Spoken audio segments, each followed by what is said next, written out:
ఓం నమ శివాయ. శ్రీ శివ మహాపురాణం సోమనంది వృత్తాంతం. ఇక కాశీతత్వాన్ని వదిలి గౌరీగా పరిణమించింది అమ్మవారు. కైలాసానికి బయలుదేరింది. తనతో బాటుగానే అన్నాళ్ళు తననే నమ్ముకుని ఉన్న పులిని కూడా తీసుకువెళ్ళింది.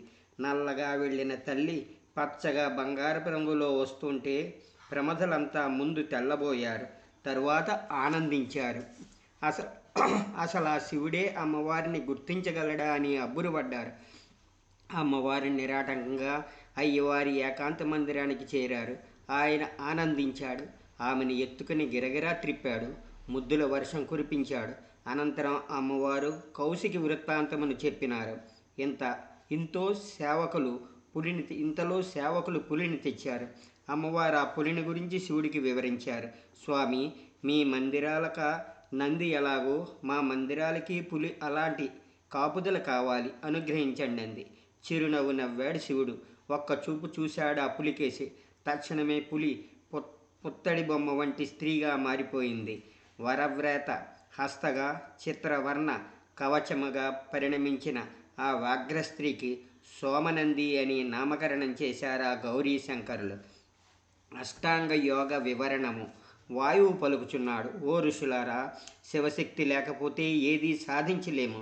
తన భక్తులను అనుగ్రహించేందుకు శివుడే యమ, నియమ, ఆసన, ప్రాణాయామ, ప్రత్యాహారాది అష్టాంగ యోగాలను సృష్టించాడు.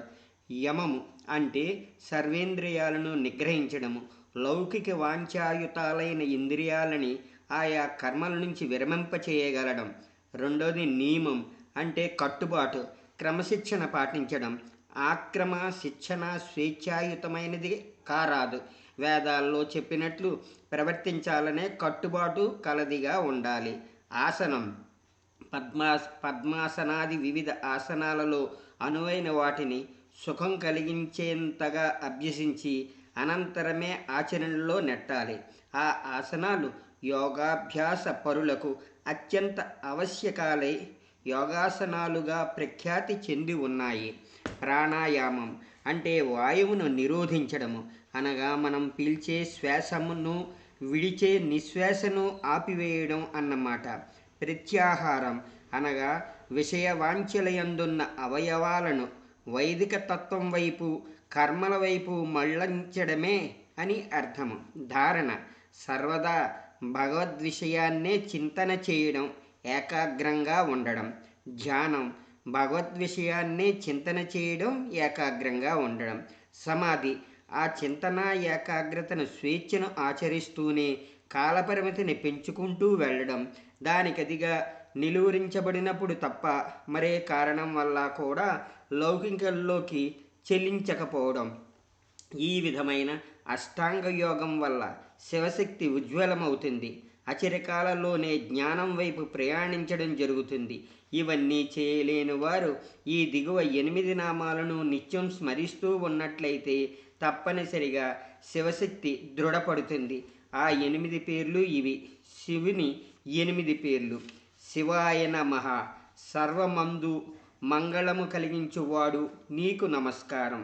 మహేశ్వరాయ నమః. తిరోధానకర్తవైన స్వామి, నీకు నమస్కారం. రుద్రాయ నమః. వర్తమాన సర్వాపాన్ని వారకుడైన పరమాత్మ, నీకు నమస్కారం. విష్ణువే నమః. సర్వత్రా వ్యాపించి ఉన్నవాడా, నీకు నమస్కారం. పితామహాయ నమః. సర్వులకు మూలకారుడైనవాడా, నీకు నమస్కారం. సంసార బిషజే నమః. చావు పుట్టుకలు, మోహ దుఃఖాదులు అనే సమస్తమైన ప్రాపంచిక రోగాలను ఉపశమింపచేసే వైద్యుడవైన తండ్రి, నీకు నమస్కారం. పరమాత్మనే నమః. సమస్తానికి అతీతుడివై ఉండి కూడా సర్వులయందు మానవ భావన కలిగి స్వీయమైనది ఇతరమైనది కూడా లేకుండా భాషించే భగవంతుడా, నీకు నమస్కారం. వీటిలో మొదటి 5 పంచసాధనలకు నెలవై జగదాధారులుగా కడపటి 3 శుద్ధ నివృత్తి కారకులై మోక్షాన్ని ప్రసాదిస్తాయి. ఉభయప్రదాలైన ఈ నామాష్టకం గురించి ఏ పాటి తెలుసుకున్నా కూడా అది సత్ఫలితాన్నే అనుగ్రహిస్తుంది. అదేవిధంగా నామాష్టకం వలనే భౌతికపరమైన పూజాదులు చేయని వారికై మానసిక పూజార్థం పుష్పాష్టకం కూడా చెప్పబడినది. పుష్పాష్టక మానస పూజ. అహింసా ప్రథమం పుష్పం పుష్పమింద్రియం నిగ్రహం సర్వభూతదయా పుష్పం క్షమా పుష్పం విశేషతః శాంతి పుష్పం తపః పుష్పం ధ్యాన పుష్పం తదైన చ సత్యపుష్పం విధి పుష్పం శివ ప్రీతికరం భవతే.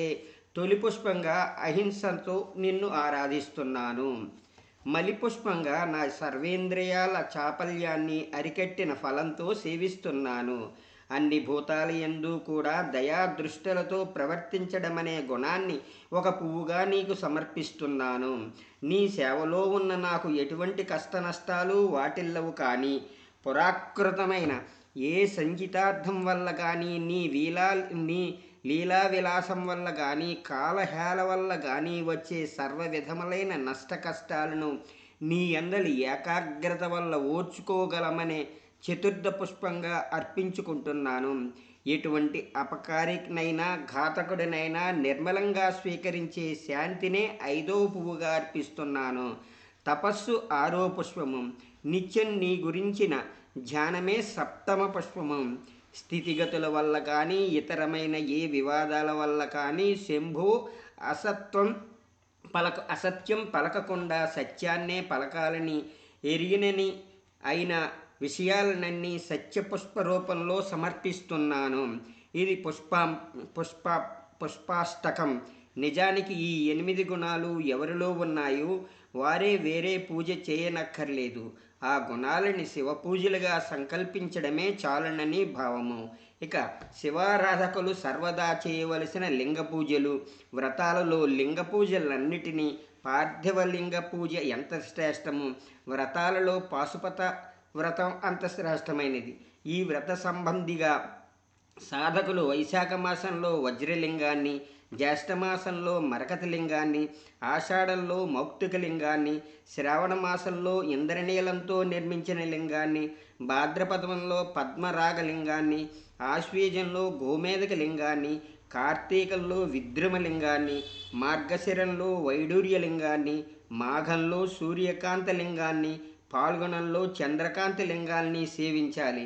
ఈ చెప్పబడిన రత్నాలు లభించనప్పుడు అన్ని నెలల్లోనూ కూడా బంగారపు లింగాలను అర్చించవచ్చు. బంగారము కూడా లభించకపోతే వెండి లింగాన్ని, వెండి కూడా దొరకకపోతే రాగి లింగాన్ని, అది కూడా కరువైతే రాతి లింగాన్ని, అందుకు కూడా గతి లేకపోతే మట్టి లింగాన్ని ఆరాధించుకోవచ్చును. సుగంధ ద్రవ్యములతో చేసిన లింగాలు కూడా సేవనీయులవే. వర్ణాశ్రమ ధర్మరీత్యాను, ఆయా కుటుంబ ఆచారాల రీత్యాను, వారి వారి వేదశాఖల రీత్యాను ఏ లింగాలు అర్థమో వాటినే పూజించాలి.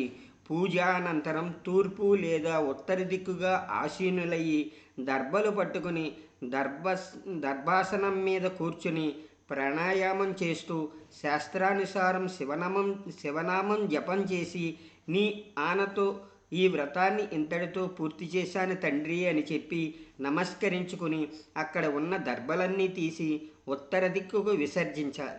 దండలు, నారబట్టలు, మేఖలం విసర్జించి ఆచమనం చేసి పంచాక్షరి జపించి శక్తిమంతులైతే జీవితాంతం వ్రతాచరణ చేయాలి.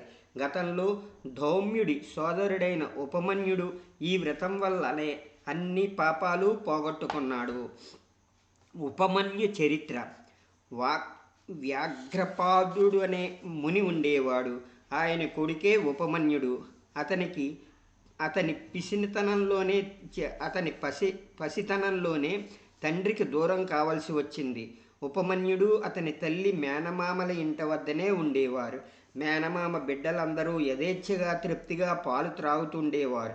కేవలం ఆశ్రితులుగానే చూడబడుతుండడం వల్ల ఉపమన్యుడికి తగినంత క్షీరం అందేది కాదు. శైశవం వల్ల క్షీరప్రియుడైన ఉపమన్యుడు పాల కోసం తల్లిని ఒత్తిడి చేశాడు. ఆమె వద్ద పాలేనాడో ఇరిగిపోయాయి. అందువల్ల పేలాల పిండి నీళ్లతో కలిపి అవి పాలని చెప్పి ఇచ్చింది. బిడ్డకు అతడు రుచి పసిగట్టాడు. అవి పాలు కానే కావన్నాడు. తల్లి తమ దీనావస్థనంతా చెప్పి దుఃఖించింది. ఉపమన్యుడి పరిస్థితి అవగాహన చేసుకున్నాడు. తల్లిని ఓదార్చాడు. తాను శివునికై తపస్సు చేసి పాల సముద్రాన్ని సంపాదించుకుంటానన్నాడు. తల్లి ఆనందించింది. శివ పంచాక్షరిని ఉపదేశించింది. నాయన, ఈ శివ పంచాక్షరిని అఘోరాస్త్రంగా వర్ణిస్తారు. శైవులకు దీనిని మించిన ఆయుధం మరొకటి లేదు. నిత్యం దీనిని స్మరించు అని చెప్పింది. తన భర్త నుండి లభించి తనచే భద్రపరచబడిన విరజాభస్మాన్ని కుమారుడికిచ్చింది.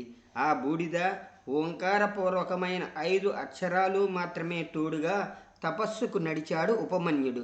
8 ఇటుకలు స్థాపించాడు. దానిపై మట్టి లింగాన్ని ఉంచాడు. గణసహితంగా శివుణ్ణి ఆవాహనం చేశాడు. అందుకున్నాడు తపస్సు. ఆ ప్రాంతంలో మసలే శాపగ్రస్తులైన రాక్షసులిది చూశారు. అనేక రకాల విఘ్నాలు కనిపించబోయారు. ఉపమన్యుడు దేనిని ఎవరినీ కూడా ఖాతరు చేయలేదు. తన తపస్సు అలాగే కొనసాగించాడు. చివరికి ఆ రాక్షసులే మారిపోయారు. అతనికి కింకిరులైపోయారు. రాను రాను ఉపమన్యుడి తీవ్రత పెరగడంతో దేవలోకవాసులు సైతం హడలిపోయారు. విష్ణువును ముందుంచుకుని కైలాసం వెళ్ళారు. శివుణ్ణి ప్రార్థించారు. శివుడు ఉపమన్యుణ్ణి పరీక్షించదలిచాడు. తాను ఇంద్రుడా మారి ఆ బాలుడి ముందు కనిపించాడు. ఏం కావాలో కోరుకోమన్నాడు. ఉపమన్యుడు ఇంద్రుణ్ణి లెక్క చేయలేదు. నాకు నీతో పని లేదు. నిత్యుడు, శాశ్వతుడు, సత్తుడు అయిన శివుడికై తప్పిస్తున్నాను. ఆ శివుడు అనుగ్రహిస్తే కాని తపస్సు నాపను. నా కోర్కెలు నువ్వు తీర్చనక్కర్లేదు, పొమ్మన్నాడు. ఇంద్రుడి వేషంలో ఉన్న ఈశ్వరుడు నవ్వుకొని తన లోపాలనన్నీ తానే బయటపెట్టుకున్నాడు.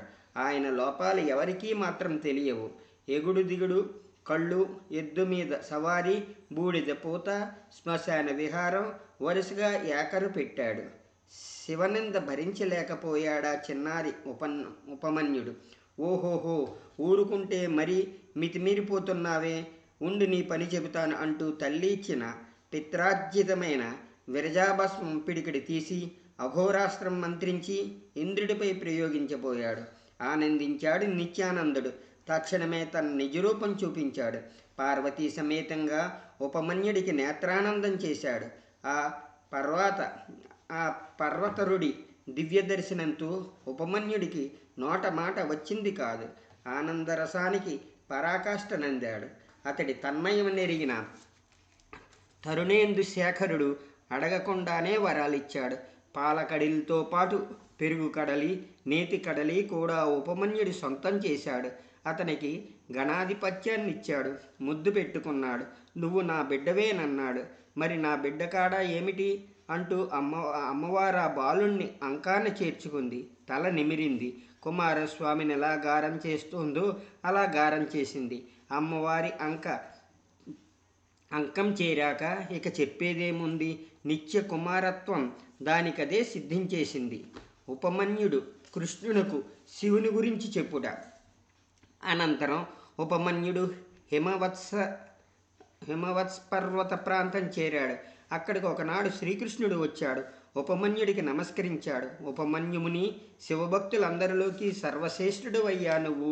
పుత్ర సంతానార్థమై ఆ శివుడి గురించి తపస్సు చేయాలని వచ్చాను. శైవ విధిని ఇచ్చి విధానాలు తెలియజేయమన్నాడు. ఉపమన్యుడు చెప్పసాగాడు. కృష్ణ, నువ్వెవరో నాకు తెలుసు. నువ్వు శివధ్యానం చేయడం ఇప్పుడు కొత్తేమీ కాదు. నీకు తెలిసిందే అయినా అడిగావు గనుక 10 మందికి తెలియడం కోసం మరోసారి చెబుతున్నాను. ఆ శివుణ్ణి మించినది ఏదీ లేదు. ఆయనను ధ్యానించడం పరమోత్కర్షకార్యంగా భావించి చేస్తే సర్వకామనలు సిద్ధింపచేస్తుంది. శివధ్యానం పూజ కోటి సమం స్తోత్రం, స్తోత్రకోటి సమో జప, జపకోటి సమం ధ్యానం, ధ్యానకోటి నమోలయ. కృష్ణ, 1,000,000 సార్లు పూజించే కన్నా ఒక్కసారి స్తోత్రం చేయడం గొప్పది. 1,000,000 సార్లు స్తుతించడం కన్నా ఒక్కసారి జపం చేయడం శ్రేష్టము. 1,000,000 సార్లు జపించడం కన్నా ఒకసారి ధ్యానించడం చాలా మంచిది. 1,000,000 సార్లు ధ్యానిస్తే ఒక లయ జన్మతో సమానమవుతుంది. అసలు దేనికైనా ప్రధానమైంది భక్తి. ఆ భక్తి బాహ్య, అనన్య, ఏకాంత అనే 3 విధాలుగా ఉంటుంది. బాహ్య భక్తి అది అత్యంత మందంగా సాగుతుంది. ఇది ప్రవర్ధమానం కాగా రూపం మార్చుకుంటుంది. అది 2వ రకం భక్తి. అనన్య భక్తి ఇది కొంచెం చురుకుగా సాగుతుంది. కొందరు జన్మతః అనన్య భక్తులు అవుతారు. మరికొందరు బాహ్య భక్తిలోంచి ఇందులోకి వస్తారు. ఈ అనన్య భక్తి క్రమంగా 3వ తరహాలోకి పరిణమిస్తుంది. ఏకాంత భక్తి ఇది అతి శీఘ్రమైన విధానము. ఈ జన్మలోనే శివ సాయుధ్యాన్ని కల్పిస్తుంది. భక్తి 1, 2 గడిచి కానీ లేదా పురాకృత సుకృతం వల్ల జన్మతః కానీ ఈ భక్తి అబ్బుతుంది. వేగంలో భేదమే గాని ఈ భక్తి మార్గాలు మూడిట్లోనూ దేనిని అనుసరించైనా కూడా క్రమః శివలోకం చేరడం తథ్యము.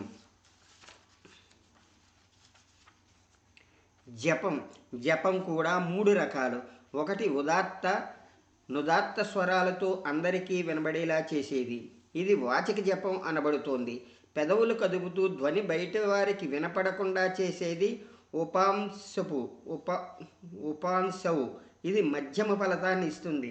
పెదవులు కూడా కదలపకుండా తనలోనే తనే జపించుకోవడం మానస జపం. ఇది అత్యున్నతమైన పద్ధతి. ఇక అగర్భ జపం, సగర్భ జపం అని మళ్ళా 2 రకాలు. అగర్భ జపం అంటే జపానికి ముందు వెనుకలలో ప్రాణాపాయం చేయడం. అంటే ప్రాణామాయం చేసి జపించి మళ్ళా ప్రాణామాయం చేయడం. రెండోది ప్రాణాయామం చేస్తూనే అదే స్థితిలో ఉండి 40 సార్లు జపించే పద్ధతిని సగర్భ జపం అంటారు. 40 సార్లు జపించే శక్తి లేని వాళ్ళు 5 సార్లు కానీ 3 సార్లు కానీ కనీసం 1 పర్యాయమైనా జపించాలి. సగర్భంగా మానసిక జపం ఒక్కసారి జపించినా అదే అనేక రెట్లు సత్ఫలితాన్ని ఇస్తుంది. అలాగే వేళ్ల మీదనున్న రేఖలపై లెక్కిస్తూ చేస్తే 8 రెట్లు అధిక ఫలితం కలుగుతుంది. పుత్రజీవి బీజాలతో జపించినట్లయితే అంతకు 10 రెట్లు ఫలం కలుగుతుంది.